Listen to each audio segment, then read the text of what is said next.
की आता तुम्ही या मैदानात, म्हणजे तुम्ही तसं मैदानात आहेच, या माय मराठी मातीत ब्रँड म्हटलं जातं ना, ब्रँड. त्या ब्रँड येतं, त्याच्यावर लिहिलेलं असतं 70% डोळे बारीक करा. हे बारीक करतात आणि त्याच्यात येतं स्वामी दिसले पाया पडते तो.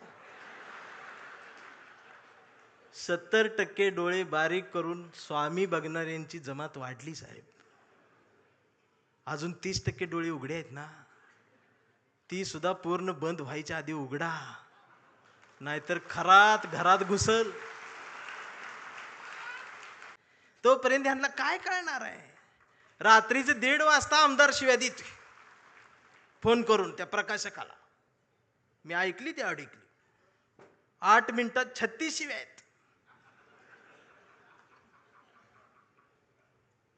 स्ट्राईक रेट काढला तर 400चा आहे.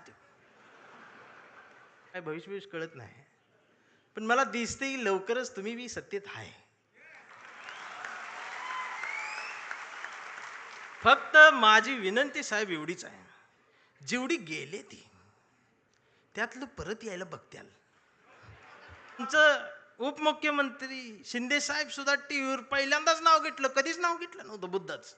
ते सुद्धा पत्रकार परिषदेत म्हटले जगाला युद्धाची नाही बुद्धाची. बायकोन मला बघितलं, म्हणलं हे काय म्हणतात. मी बघितलं तर ते खरंच म्हणत होते बुद्धाची गरज आहे. मग मी डोकसं खाजवत म्हटलं ह्यांच्या बी घरातला गॅस संपलेला आहे म्हणलं. केला आणि जेव्हा यांच्या घरातला गॅस संपला,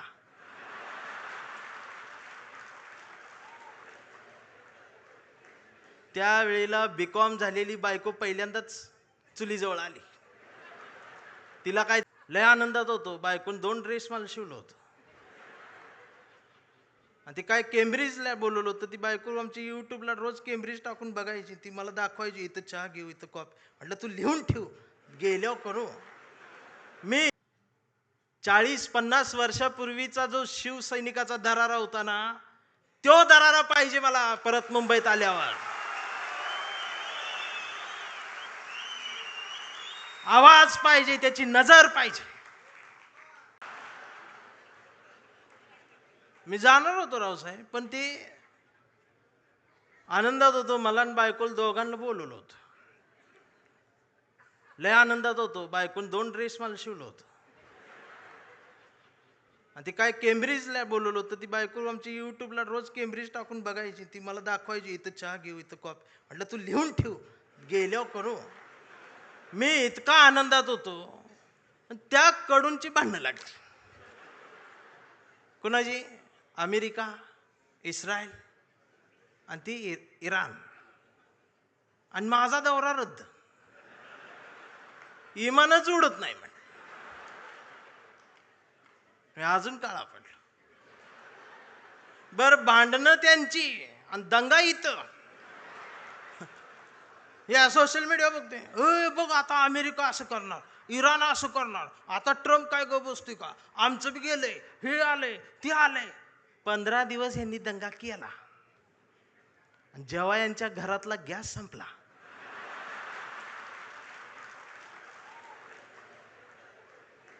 त्यावेळेला बीकॉम झालेली बायको पहिल्यांदाच चुलीजवळ आली. तिला काय चूल पेटना. मैंने युट्यूबवर चूल बघितली, त्या युट्यूबवर याला फुकणी गावली. ह्यानं तिला फुकणी दिली. म्हटलं फुकाय, तर ती डोळ्यातनं बघायला लागली. म्हटलं फुकायचं आहे.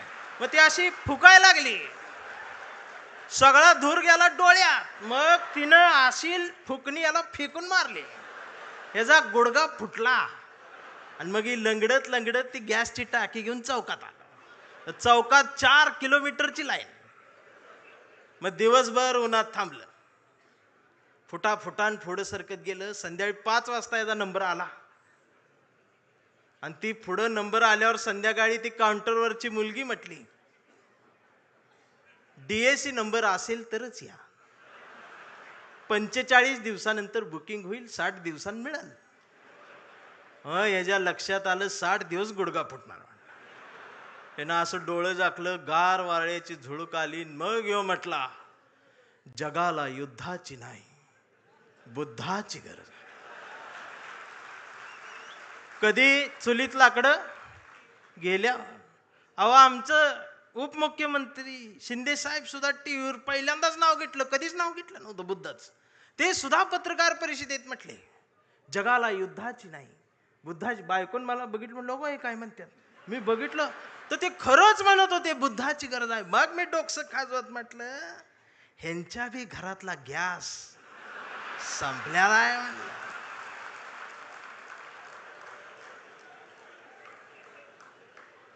साधना आहे.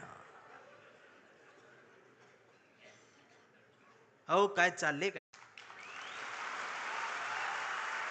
त्यावेळेला तुम्हाला आमच्या आठवणी येतील. खराचं प्रकरण ज्यावेळी टीव्हीवर आलं, महाराष्ट्र हादरला, त्यावेळेला महाराष्ट्राच्या मनात नाही तर अख्ख्या देशाच्या मनात एकच नाव आलं, डॉक्टर नरेंद्र दाभोळकर. खऱ्यापणाने लढणारी माणसं महाराष्ट्रात तेव्हाही होती, आजही आहेत, उद्याही असतील. आणि शिवसेना कायम खऱ्या माणसांसोबत मैदानात आहे, ती उद्याही राहणार आहे, ही संपणार नाही. फक्त माझी विनंती आहे, मला दिसते बरं का, मला काय भविष्य कळत नाही, पण मला दिसते की लवकरच तुम्ही बी सत्तेत आहे. फक्त माझी विनंती साहेब एवढीच आहे, जेवढी गेले ती त्यातलं परत यायला बघत्याल, अजिबात नाही घ्यायची.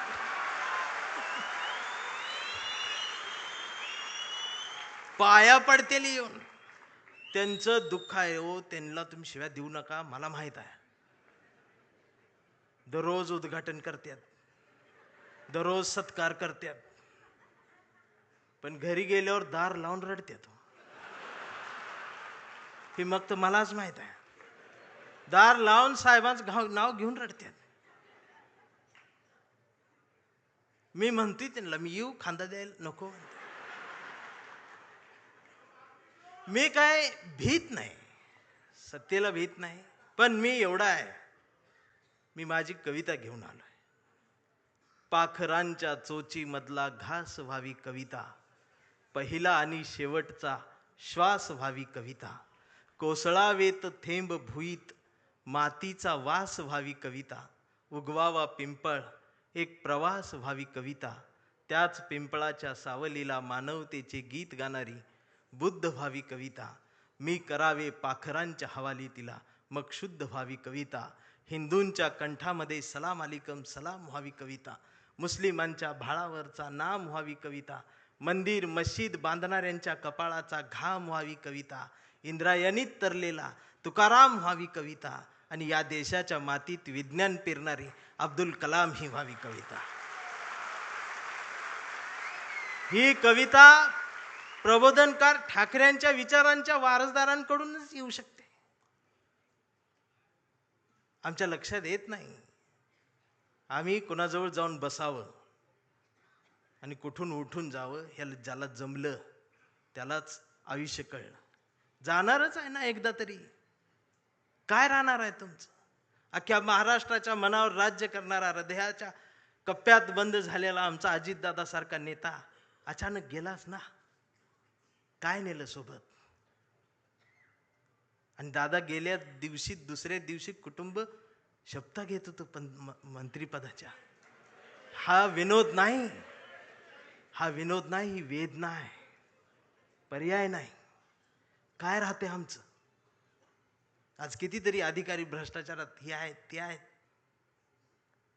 समोर एखादं वंचित पिचलेलं येतं ना, त्याच्यासाठी कुणाचाच फोन येत नाही, त्याच्यासाठी कुणीच फोन करत नाही, त्याच्यासाठी कुणीच दबाव टाकत नाही. जर अधिकाऱ्यांनो तुम्ही फक्त त्याला बसवून पाणी प्यायला दिलं आणि कुणाचाच फोन न येतात जर त्याचं काम केलं ना, तर संध्याकाळी स्वाभिमानाची झोप लागते. याचा विसर पडला म्हणून बाळासाहेब ठाकरे यांना कुंचला सोडून ही बोट उचलावं लागलं. प्रत्येक काळात बाळासाहेब कुठे येणार आहेत? त्यांचे विचार आहेत, आम्हाला ते घ्यायचं आहे. 40-50 वर्षापूर्वीचा जो शिवसैनिकाचा दरारा होता ना, तो दरारा पाहिजे मला परत मुंबईत आल्यावर. आवाज पाहिजे, त्याची नजर पाहिजे. छत्रपती शिवाजी महाराज, त्यांचं नाव घेऊन राजकारण. किती उंचीचा पुतळा, यावर तुमचं प्रेम. ती बी वाऱ्यान पडते आणि मग ती तुकडे होऊन पडतात आणि मग ही आमची लगेच रडते. महाराज, पुतळ्यात महाराजांना बघायची सवय लागली. हेच झालं ना आमच्या महापुरुषांच्या बाबतीत.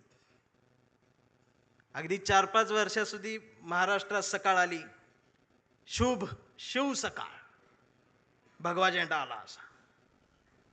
मी डोकसं खाजवत म्हटले, ही सकाळ कुठनं आली? म्हणजे आता महाराज येणार, उठा, आपली सकाळ झाली. मी कुणाला तरी चिडवण्यासाठी होती. मग दुसऱ्यानं बघितलं, ते म्हटलं त्यांची झाली, आपली कधी? हे म्हटलं कर आपली. मग निळा झेंडा, शिव भीम सकाळ, 11 वाजता. शिव सकाळ, भीम सकाळ, शिव सकाळ, भीम सकाळ. मग तिसरा एक जागा झाला, म्हटलं आमची घ्या, पिवळा झेंडा, शुभ लहू सकाळ. या सकाळ आल्या कारण महापुरुषांच्या पुतळ्याजवळ मेंढरांची गर्दी वाढली. ही पुतळ्याजवळ वाढलेली मेंढरांची गर्दी जोपर्यंत पुस्तकांजवळ, विचारांजवळ येणार नाही, तोपर्यंत ह्यांना काय कळणार आहे? रात्रीचे 1:30 वाजता आमदार शिव्या देते फोन करून त्या प्रकाशकाला. मी ऐकली, ती ऐकली. 8 मिनिटात 36 शिव्या आहेत.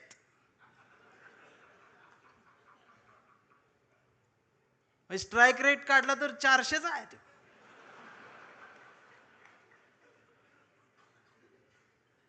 मला त्याचं वाईट नाही वाटलं, पण त्यांच्या घरी त्यांच्या मिसेस आहेत, आई आहे, मुलगी आहे, ही नीट बोलत असेल. आणि बाळासाहेब असते तर मातोश्रीवर बोलवून 400च्या स्ट्राईक रेट ना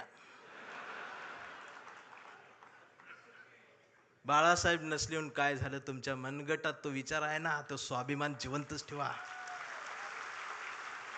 एक गरज आहे.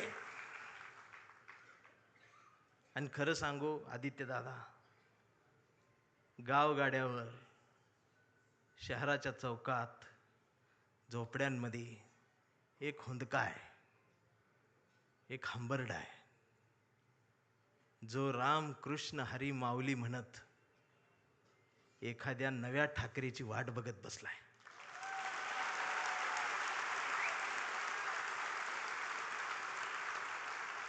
आणि ती पोकळी भरून काढण्याचं काम, भरीव काम आता तुम्ही करायला सुरुवात करावी. हा शिवसैनिकासोबत माझ्यातला भीमसैनिक सुद्धा तुमच्यासाठी मैदानात उतरणार. कुठपर्यंत आम्ही एकमेकांशी भांडत बसायचं? जर शिवाजीनगर मधून समतेचा आणि मैत्रीचा हात, जर माझ्यासाठी दोस्तीचा हात येत असेल, तर आंबेडकर नगर मधून माझा सुद्धा हात मैत्रीचा तुमच्यासाठी पुढे यायला पाहिजे. आणि हा देश संविधानाचा आहे ना, मी हिरव्यांचा आहे, निळ्याचा आहे ना, मी भगव्याचा आहे. मी भगव्याचा आहे. कुठल्या भगव्याचा? मी वारकऱ्यांच्या भगव्याचा आहे. मी बाळासाहेबांनी शिवसैनिकांच्या हातात जो भगवा दिलाय, मी त्या भगव्याचा आहे. मी तो भगवा घेऊन आलोय, पण त्याच्या सोबत मी या देशाचा तिरंगा सुद्धा आज घेऊन आलोय. आणि मला काय करायचं ती करा. या देशाच्या संविधानाला आणि तिरंग्याला जरी साधं नख लागायचा प्रयत्न जर कोणी केला, तर माझा ह्यो काळा रंग तुमच्यात मिसळून जाईल. आता ही भाषाच कळत नाही यांना, वैचारिकपणच राहिलं नाही. राऊत साहेब लगेच मारतात, अंगावरच येते, शाईच टाकायला येते शाई. परवा एका कार्यक्रम सुरू करायच्या आधी ती DYSP माझ्याकडे आली, म्हटले भाषण करू नका. म्हटलं काय झालं? काही संघटना तुमच्यावर शाई टाकायला. मी म्हटलं मी लय लांब आलोय करू दे. तर बाजूला ते कॉन्स्टेबल बघत होत माझ्यावर, ते हसायला लागलं मला बघून. म्हटलं काय झालं, का हसताय? तर म्हटले तुमचं तोंड काळ करणार आहे. मी म्हटलं साहेब बोलू दे 2 मिनिटं. तर ते म्हटले तुमच्या रिस्कवर बोलणार का? मी म्हटलं अहो आम्ही जन्माला येतानाच आमच्या रिस्कवर आलोय.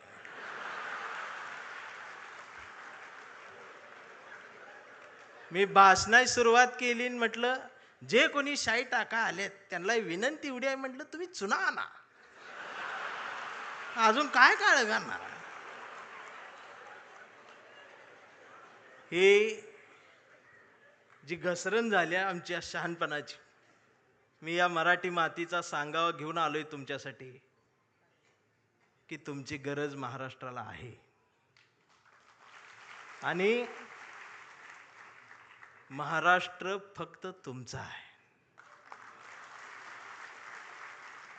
मी आता जास्त वेळ घेणार नाही कारण आता डरकाळ्या ऐकायच्या आहेत. मी एक कविता घेऊन थांबणार आहे, ज्या कवितेसाठी मला साहेबांनी बोलवले. त्या कवितेत तुडवा ऑपरेशन आहे. कविता आहे कांबळे.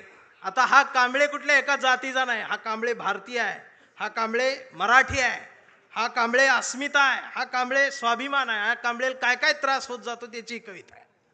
हा कांबळे शेंडीतून जानव्यातून मुक्त येऊन प्रबोधनकारांच्या जवळ आलेला आहे, फुलेशाह आंबेडकरांच्या जवळ आला, असा हा स्वाभिमानी आहे की आमचा कांबळे लय हुशार.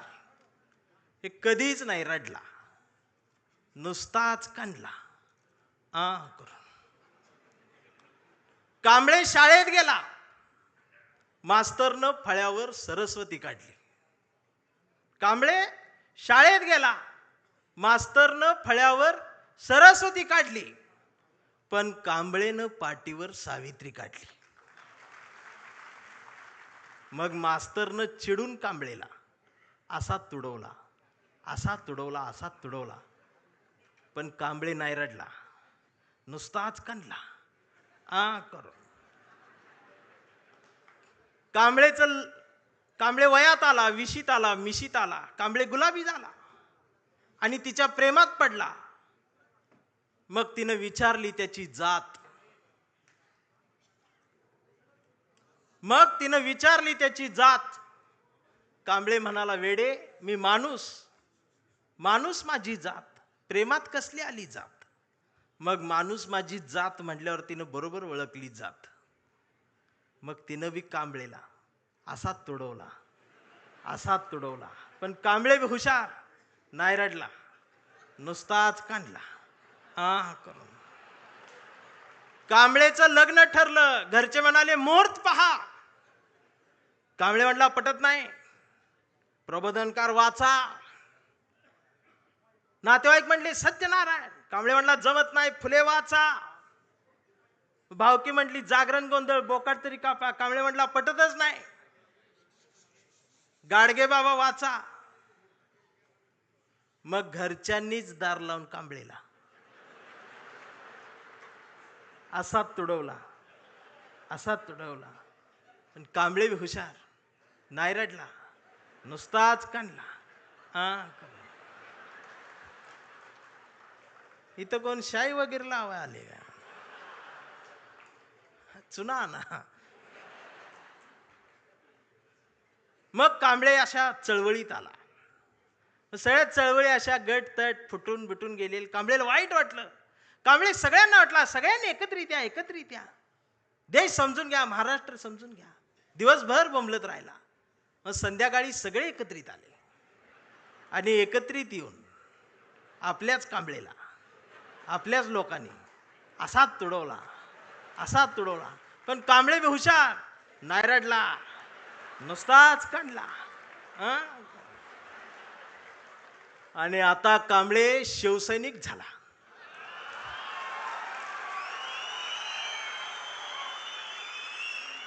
आता कांबळे शिवसैनिक झाला, शहाणा झाला, आमदार झाला, खासदार झाला, मंत्री झाला. मग त्याला फोडायसाठी सापळा रचला. त्याला बुलवून बुलवून घेतलं, कांबळे नाही गेला. तो ऐकत नाही म्हणून त्याला मग जेलमध्ये टाकला. तिथं सुद्धा ईडीनं त्याला असा तुडवला, पण कांबळे तिथं बी नाही रडला, नुसताच कानला आणि असा भगवा फडकवत जेलमधनं बाहेर आला. अरे महाराष्ट्राच्या इतिहासातला सुवर्ण अक्षरांनी, सोनेरी अक्षरांनी लिहिणारा जाणार तो इतिहास आहे. तो शिवसैनिक ज्या वेळेला न झुकता बाहेर आला ना, तो नाद नाही आमच्या रावसाहेबाला, नादच नाही. आता कांबळे वयस्कर झाला, त्याच्या परवा ते सोशल मीडियावर येड झालेले.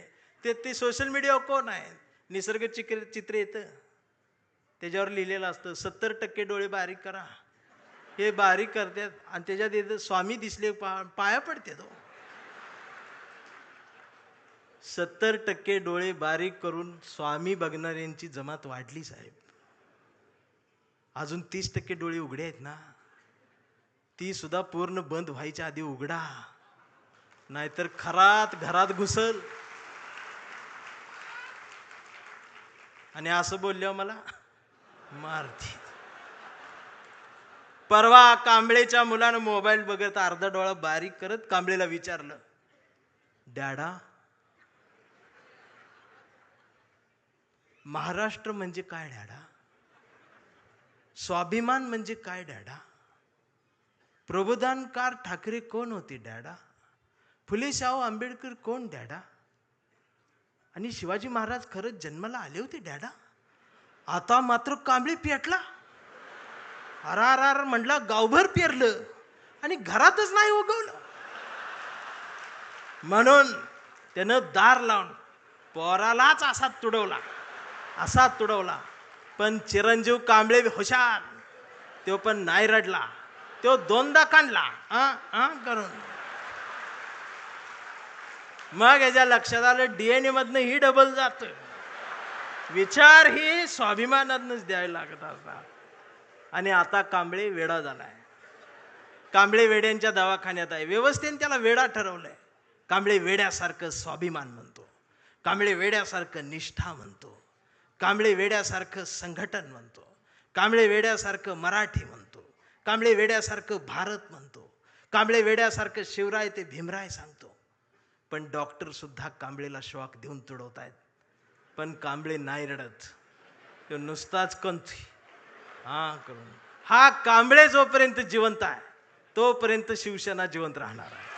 हा कांबळे जोपर्यंत जिवंत आहे तोपर्यंत बाळासाहेब ठाकरे, फुले शाहू आंबेडकरी, मराठी माती, मराठी माणूस जिवंत राहणार आहे. एवढाच सांगावा घेऊन आलो होतो. जागर राहावा, दिवसा बी जागर राहावा, रात्री बी जागर राहावा. आणि पुन्हा तो दरारा मला पाहिजे. आणि आदित्य दादा,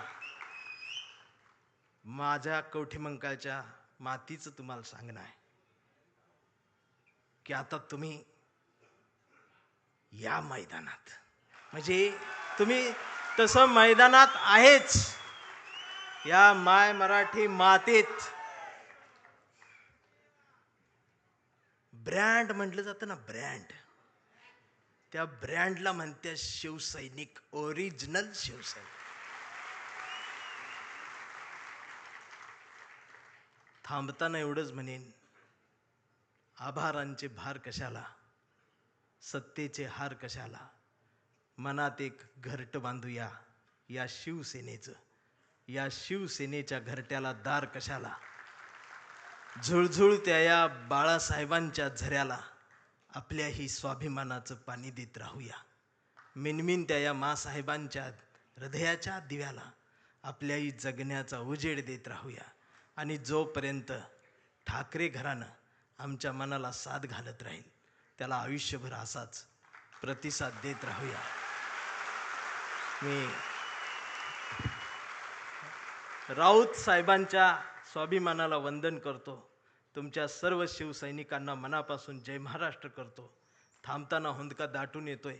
एवढ्या मोठ्या स्टेजवर, एवढ्या मोठ्या प्रबोधन पीठावर मला उभं करण्याची संधी तुम्ही दिलीत. मी आभारी आहे. धन्यवाद.